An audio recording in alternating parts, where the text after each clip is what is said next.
안녕하세요. 오늘은 계속해서 제9과 부모는 예수님의 교훈과 훈계로 자녀를 양육하라 라는 제목으로 우리가 말씀을 나눠보고자 합니다.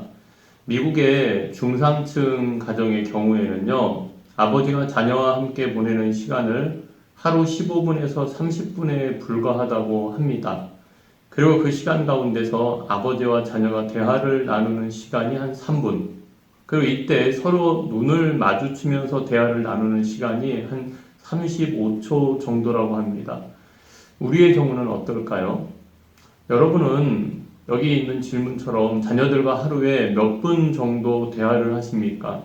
그리고 주로 어떤 대화를 나누시나요? 그래서 우리가 서울 온누리 교회에서 열린 가정사역학교에서요, 자녀들이 평가한 부모의 모습을 설문조사했다고 합니다. 그때 아버지는 정들자 가버린 남자, 어머니는 두 얼굴의 여인이라고 여러분들 조사가 되었다고 합니다. 물론 항목을 주었겠지요. 하지만 그것이 시사하는 바가 크지요. 그래서 우리가 오늘도 신앙인으로서 과연 하나님이 우리에게 자녀를 기업으로 주셨을 때 어떻게 우리가 부모의 역할을 신앙인으로서 감당해야 되는지를 오늘 말씀을 통해서 살펴보고자 하는데요. 그 중심된 말씀이 에베소서 6장 4절 말씀입니다. 또 아비들아 너희 자녀를 노엽게 하지 말고 오직 주의 교훈과 훈계로 양육하라. 우리는 자녀들이 화를 낼 때 대부분 아니 어디서 화를 내 어디서 라는 식으로 반응을 합니다. 자녀들이 화를 내면 화를 낸다는 사실 때문에 더 야단을 치기도 하지요. 하지만 부모가 화가 날 때가 있듯이 자녀들도 화가 날 때가 있습니다. 그래서요, 아이들이요, 노엽게 되어도 그 분노를 표현할 힘이 없는데요. 그때 그 분노가 아이 내면에 지속적으로 쌓이면 일평생 그를 지배하는 구분 성품이 될 수 있다는 거예요. 그래서 즉 이 분노의 감정에 쉽게 굴복하는 성향의 사람이 되어버린다는 겁니다. 그렇다면 우리가 아이가 화를 낼 때, 분노를 표현할 때 그냥 내버려 두어야 한다는 말은 결단코 아닙니다. 물론 잘못에 대해서 꾸짖어야 되고 훈계해야 되지만 중요한 것은 왜 자녀가 그러한 분노를 바라는지를, 때로는 화를 내는지를 우리가 살펴봐야 된다는 거예요. 그래서 이 부모와 관계에서 자녀들이 어떨 때 분노가 생길까를 5가지로 살펴보았는데요. 첫 번째는요, 부모가 헤어질 때입니다. 이혼의 문제가 대표적이겠죠. 그때 자녀들 마음 안에 분노가 생긴다고 합니다. 그리고 두 번째는요, 부모가 화목하지 못하고 서로 다투고 싸울 때 이 자녀들 마음 안에 분노가 생긴다는 겁니다. 그러니까 부부가 갈등이 있을 수 있다는 것을 어린 아이들은 잘 알 수가 없지요. 그래서 부모의 불안한 결번이 자기 때문이라는 죄책감에 휩싸이기도 한다고 합니다. 그래서 이때 부모가 다투고 싸울 때 아이들이 불안감을 느끼고 공포를 느끼고 죄책감을 가지게 되는데 그게 겉으로 잘 표현되지는 않지요. 하지만 심한 분노로 마음속에 자리를 잡게 된다는 거예요. 그래서 아이들이 보는 앞에서 부부싸움을 하는 것은 결단코 좋은 부모의 모습이 아니라는 거죠. 그리고 세 번째는요, 자신의 부모가 사회적으로 비난받을 만한 행동을 할 때입니다. 그리고 네 번째는 부모가 사랑을 베풀어 주지 않고 무관심할 때 분노의 감정을 느끼게 됩니다. 그리고 가장 중요한 5번째는요, 부모가 정직하지 못할 때 그렇습니다. 그러니까 부모의 이런 모습을 보면은요, 자녀는 그럴 수밖에 없는 부모의 상황이나 때로는 형편에 대해서 이해하기보다는 부모를 이중적인 사람으로 생각하게 된다는 거예요. 그래서 부모는요, 항상 자녀를 훈계하고 야단치려고 하기 전에 먼저 부모된 여러분의 삶의 모습을 잘 생각해 보아야 한다는 겁니다. 그 자녀들을 노엽게 하고 있지는 않은가? 이것이 하나님의 말씀이 부모들에게 주는 중요한 여러분들 교훈입니다. 그래서 항상 부모는 야단을 칠 때요, 자녀들을 훈계할 때 그 마음의 화를 풀어주면서 야단을 쳐야 합니다. 그렇지 않으면 자녀의 마음이 다쳐버린다는 거예요. 한번 이제 이 마음이 다치면 그 다음에는 아무리 옳은 말을 해도 들으려고 하지를 않습니다. 마음이 다치면 가르칠 수 없다는 사실을 명심해야 합니다. 우리들도 이제는 부모가 되었지만 한번 우리의 지난 삶을 여러분 돌아보면요, 칭찬받고 사랑의 표현은 드물고 잘못할 때마다 야단을 맞다 보니까 부모님에게 야단만 맞으면서 자란 것으로 생각한다는 거예요. 물론 요즘 젊은이들을 보면은 우리와 자라날 때와 세대가 조금은 다르기는 하지만 그럼에도 불구하고 우리도 그렇잖아요. 좋았던 기억, 사랑받았던 기억보다는 때로는 어떤 상대방이 나에게 잘못했던 기억이 더 많이 있는 것처럼, 그러니까 우리가 자녀들한테 평소에 사랑이나 그러한 모든 것들을 표현하는데 인색해서는 안 된다는 거예요. 그와 더불어서 사랑한다고 해서 잘못을 다 용납해 주는 것이 아니라 그때그때 그 자녀의 잘못된 모습이 보일 때는 그 사랑의 마음을 가지고 정말로 그 자녀를 사랑하는 마음으로 그 자녀를 훈계하고 야단칠 수 있는, 매를 들 수 있는 그러한 부분이 필요하다는 거죠. 물론 이 공의와 사랑의 부분을 야단도 치고 사랑도 한다는 걸 균형 있게 한다는 것은 결코 쉬운 일은 아닙니다. 하지만 부모가 신앙인으로서의 우리의 삶을 자꾸만 여러분 돌아보고 기도하게 된다면 하나님의 성령께서 자녀를 바르게 양육할 수 있는 지혜를 분명히 주신다는 거예요. 그래서 계속해서 두 번째로 이 자녀들을 양육할 때 그래서 중요한 게 주의 교훈과 훈계로 양육해야 된다는 겁니다. 많은 부모들이 자녀를 어떻게 양육해야 할지에 대해 고민이 많습니다. 그러나 안타깝게도 그리스도인임에도 신앙임에도 불구하고 그 관심이 신앙이나 인성보다는 학업 성적으로 더 많이 기울어지는 경향이 있지요. 그러니까 자신도 모르는 사이에 본질적인 것을 놓치게 된다는 거예요. 그러면서 정말로 중요한 건 뭐냐면 아이들의 신앙교육은 교회에서 시켜주는 것이라고 생각하는 부모들이 많습니다. 물론 교회에서 그 아이들의 신앙교육을 신경 쓰고 가르치고 힘써야 되지만 신앙교육에 대한 책임은 1차적으로는 뭐냐? 부모에게 있다는 거예요. 그래서 우리가 주의 교훈과 훈계로 양육하라는 말의 의미는 가정에서부터 먼저 여러분들 받아들여야 된다는 거예요. 그럼 양육한다라는 그 의미가 단순히 예배 잘 드리고 기도하고 성경 읽기를 잘하게 되는 것으로 될까요? 그것보다 더 중요한 게 있어요. 바로 가정의 여러분들 분위기입니다. 교회도 우리가 새신자들이나 새로 오는 사람들이 교회의 분위기를 보잖아요. 그렇듯이 자녀들도 가정의 여러분들 분위기를 살펴본다는 거예요. 그래서 우리가 오늘날에도 예수님을 믿으면서도 분위기는 유교적인 가정이 많이 있습니다. 우리나라 같은 경우는 더 그러겠죠. 물론 유교적이라는 것이 다 나쁘다는 의미는 아니에요. 하지만 유교적이다라는 이 표현 안에는 기쁨과 감사와 사랑은 없이 언제나 야단치고 잔소리하고 강요하는 그런 엄숙한 그런 분위기가 더 여러분들 많이 있는 가정이 있다는 겁니다. 그래서 자녀들이 뭐냐? 내면적으로 화가 나는 거예요. 그래서 우리가 하나님 앞에 나와서 우리는 십자가의 능력으로 사는 성도의 가정 분위기가 뭔지를 알아야 돼요.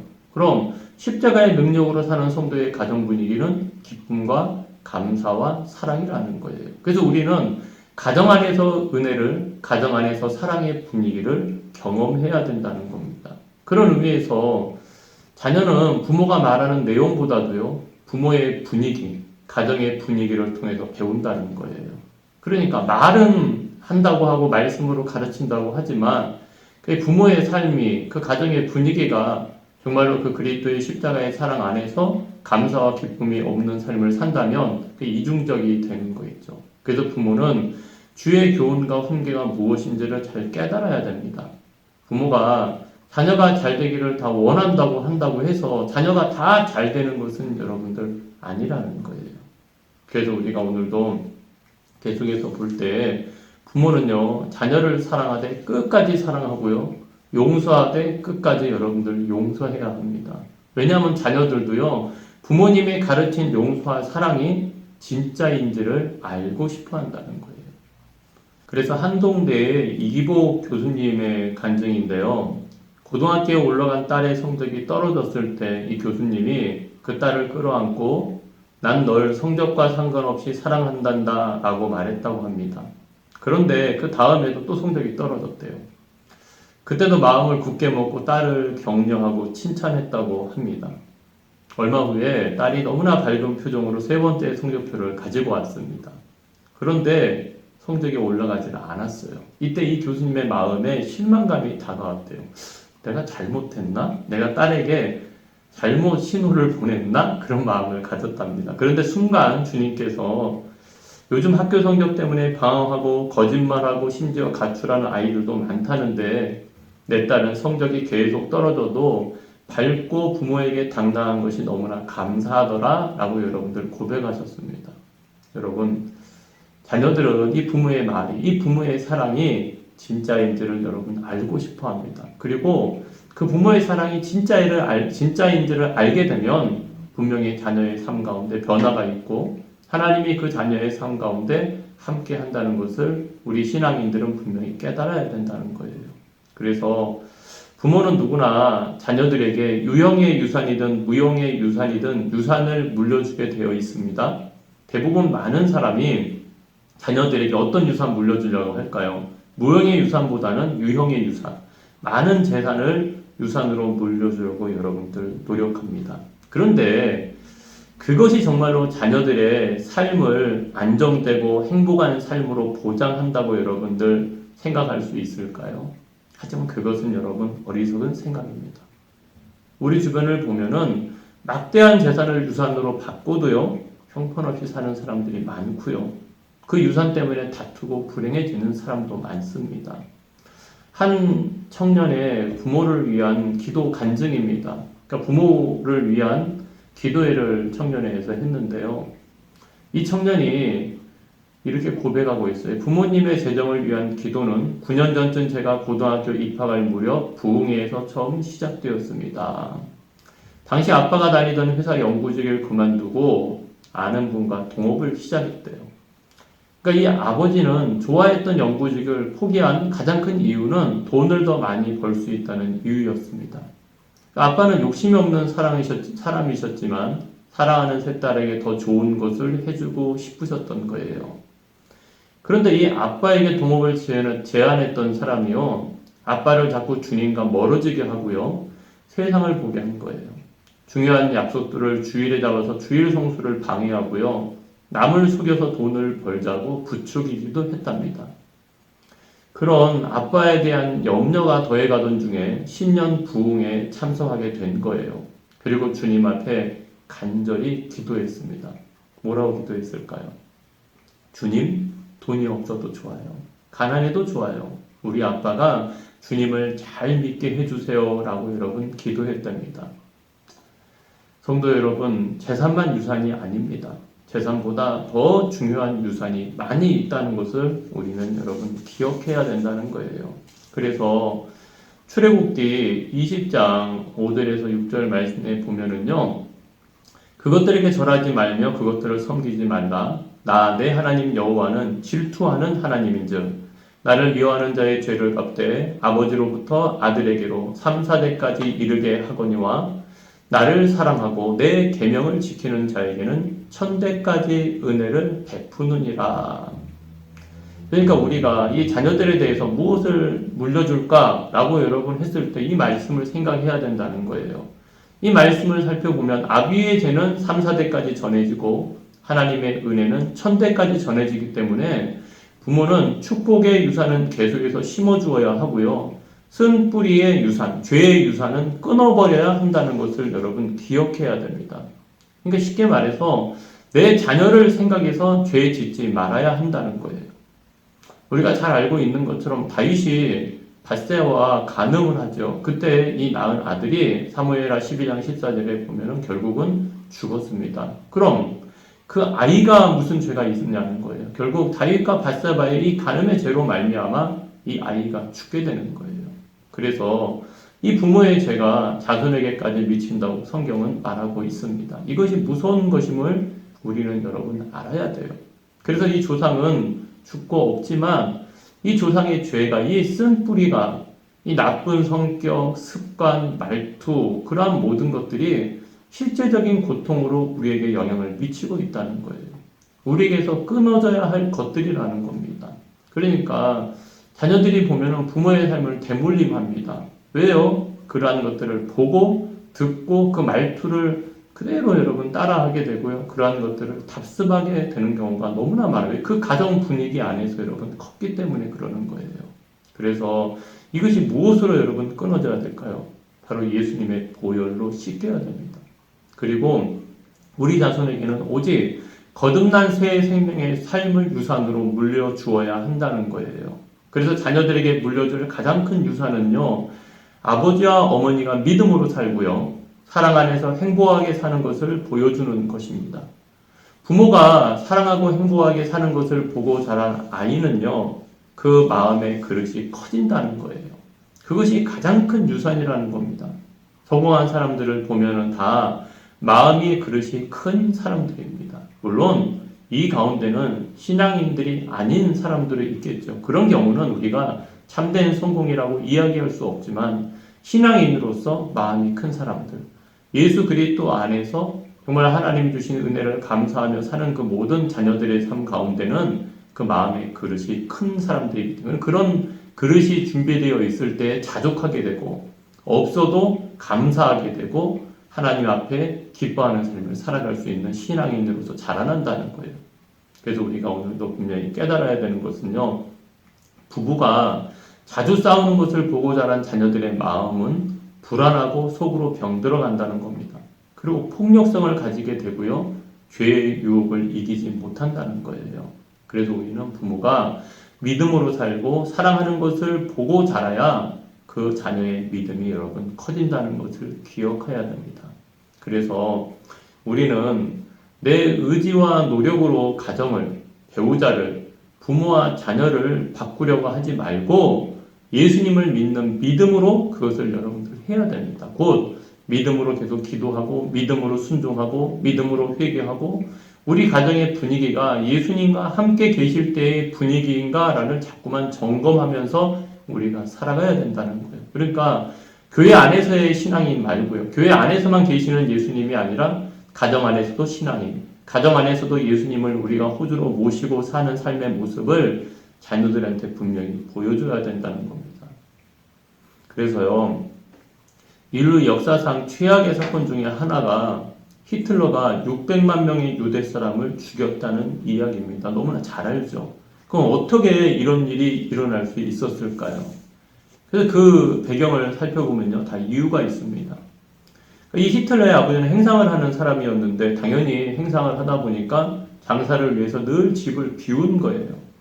그리고 물건을 다 팔 때까지 돌아오지를 않았답니다. 그래서 어떤 때는 일주일, 어떤 때는 한 달을 돌아다니면서 집에 비우니까요.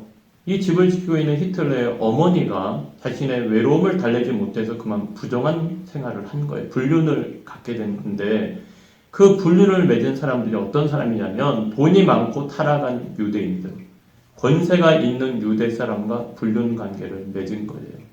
이 사실을 히틀러가 알았어요. 아들이 알았어요. 그래서 아들이 어머니에게 그러지 말라고 눈물로 말렸습니다. 그러나 이 어머니는 그 생활을 버리지를 못한 겁니다. 아들은요, 아버지가 밖에 나가서 장사하는 동안 어머니가 집에서 돈 많은 유대 사람과 불륜 관계는 맺는 것을 보고요, 그 유대 사람들을 미워했겠죠. 그리고 죽이고 싶었겠죠. 몇 번이고 죽이고 싶었답니다. 그래서 결국은 이 히틀러가 권세를 잡는 날 유대 사람을 죽인 거예요. 자그마치 600만 명을 죽였습니다. 이것이 얼마나 무서운 사건입니까? 하지만 가장 중요한 것은 우리는 이 사건을 통하여서 정말로 자녀들이 어렸을 때 부모로부터 받은 이 충격이 이렇게 커다란 영향을 미친다는 것을 여러분 깨달아야 된다는 거예요. 그래서 우리는 히틀러의 경우는 굉장히 비약적인 하나의 경우이기도 하지만 이것을 통해서 깨달아야 될 교훈이 있습니다. 그게 뭡니까? 자녀들은 보고 있다는 거예요. 뭘 볼까요? 아버지와 어머니가 얼마나 주 안에서 행복한지를 여러분들 보고 있다는 것을 기억해야 됩니다. 그렇다고 해서 행복한 척 할 수 있는 문제가 아니죠. 정말로 예수님이 우리에게 주신 이 구원의 은혜가 얼마나 복이고 감사한지를 여러분들 깨달아야 되고요. 그런 믿음의 가정을 만들어 가기 위해서, 그런 믿음의 분위기를 만들어 가기 위해서 예수님 안에서 기도하고 순종하는 삶을 사는 것이 그래서 굉장히 중요한 것입니다. 그렇다면 그동안 아이들에게 내가 본을 보여준 것이 없고 정말로 쓴뿌리만 심어주고 살았다면 어떻게 될까요? 하지만 염려할 문제가 아니라는 겁니다. 왜냐? 부모가 예수 그리스도 안에서 진정으로 거듭나면 도리어 이 변화된 모습 때문에요. 과거의 실패가 오히려 자녀들에게 정말로 이것이 믿음의 능력이구나를 깨닫게 해준다는 거예요. 그러니까 우리가 우리의 삶의 자리에서 염려할 것이 아니라 우리 가정과 우리 아이를 고쳐달라고 하는 것이 아니라 우리 자신이 십자가에서 예수님과 함께 죽었습니다 하고 고백하는 거예요. 사도 바울이 이제는 내가 사는 것이 아니요 하고 고백하는 것처럼 우리가 주님 안에서 내 안에 주님이 사십니다라고 고백하고 회개하고 기도하고 이전과 다른 변화되는 신앙의 삶을 살아간다면 그것이 하나님의 축복의 역사의 첫 단계를 이룬다는 것을 기억해야 됩니다. 그래서 우리는 부모가 먼저 하나님 앞에 좋은 자녀가 되어야 합니다. 하나님 앞에서 그분의 좋은 자녀가 되려는 마음을 가져야 된다는 거예요. 그 거룩한 소원이 없이는 하나님께서 맡겨주신 자녀를 올바로 키울 수가 없는 겁니다. 자녀는요, 그러한 부모의 모습을 보고 자라기 때문에 그렇습니다. 부모는 먼저 사람이 어떤 삶을 살아야 하고 하나님께 어떤 자녀가 되어야 하는지 분명한 신앙관이 있어야 한다는 겁니다. 그리고 그리스도를 힘입어 구원받은 하나님의 자녀로 참되게 살기 위해서요, 진리의 말씀을 사모하면서 살아야 합니다. 성도 여러분, 부모가 되고 자식이 되는 것은요, 계약관계가 아니잖아요. 무엇을 잘해서 어떤 조건이 충족되어져서가 아니라 오직 사랑에 의해서 온전해지는 관계이라는 거예요. 그래서요, 우리도 하나님이 나를 사랑하신 것이 내가 무엇을 잘해서가 아니라는 거예요. 그저 사랑하신 거예요. 그저. 조건 없이. 예수님을 이 땅에 보내주시고 나를 대신하여 십자가에 죽게 하셔서요, 우리를 하나님의 자녀 삼아주신 것입니다. 하나님께서 영원 전부터 나를 하나님의 자녀로 여기셔서 사랑해 주신 것처럼 부모도 하나님께서 내게 주신 자녀이기에 온 마음을 다해서 자녀를 사랑해야 됩니다. 그렇게 할 때 바로 하나님께서 그 자녀의 남은 삶을 책임지시고 하나님께서 인도해 주신다는 겁니다. 그래서 우리가 오늘도 정말로 그 자녀가 잘 되기를 바란다면 부모가 먼저 변화되는 삶을 살아야 되고요. 부모가 그 죄의 쓴뿌리를 끊어야 되고요. 우리가 먼저 하나님 앞에 좋은 자녀가 되어야 된다는 것을 여러분 기억하셔야 됩니다. 그래서 이 시간 우리가 행복 따지기를 두 가지로 살펴보고자 하는데요. 첫 번째는 여러분의 가정 분위기는 어떻습니까? 자녀를 주의 교훈과 훈계로 양육한다고 생각하십니까? 한번 우리의 가정 분위기를 생각해 보시고요. 이 가정 분위기를 더 주님이 기뻐하시고 예수님이 함께하는 그러한 가정의 분위기로 만들어가는 노력을 하시기 바랍니다. 그리고 두 번째는요, 여러분은 자녀들 또 손주들에게 어떤 영적인 유산을 물려주고 싶습니까? 그러니까 유형의 유산도 필요하겠죠. 하지만 그것이 본질적인 것이 아니라는 것. 더 본질적인 것이 뭐냐? 무형의 유산이 더 본질적이라는 것이고 그 안에 있는 가장 큰 유산은 뭡니까? 바로 예수 그리스도를 아는 믿음입니다. 예수님 안에서 사는 그 즐거움을, 그 신앙의 기쁨을 가정에서 배우고 깨달아야 된다는 것을 우리가 기억할 수 있었으면 좋겠습니다. 그래서 오늘 말씀은 여기까지인데요. 저 자신도 마찬가지로 이 강의를 계속해서 진행해 오면서 나는 참 좋은 자녀였나? 나는 참 좋은 부모였나? 그렇지 못한 부분이 너무나 많이 발견이 됩니다. 때로는 부담스러운 부분도 있겠죠. 하지만 이러한 하나님의 말씀을 접하는 것을 통해서 다시금 기도하게 되고 회개하게 되고 결단하게 됩니다. 그리고 소망을 누리게 되는 건 바로 하나님께서, 주님께서, 성령님께서 이러한 부모가 되려는 우리의 삶의 자리를 축복하시고 함께 하신다는 거예요. 그래서 우리의 가정이 정말로 주님이 보시기에 아름다운 믿음의 가정으로 더 세워져 가기를 주님의 이름으로 축복합니다. 이제 다음 주에 우리가 마지막 한 과의 강의를 남겨놓고 있는데요. 우리가 지난 강의를 다시 한번 여러분 돌아보시면서요. 이게 내 힘으로 할 수 있는 것이 아니라 믿음으로 주어진 시간들을 감당하고 우리의 가정을 만들어가는 소원이 우리 안에 일어나기를 소원합니다. 다음 주에 우리가 뵙도록 하겠습니다. 감사합니다.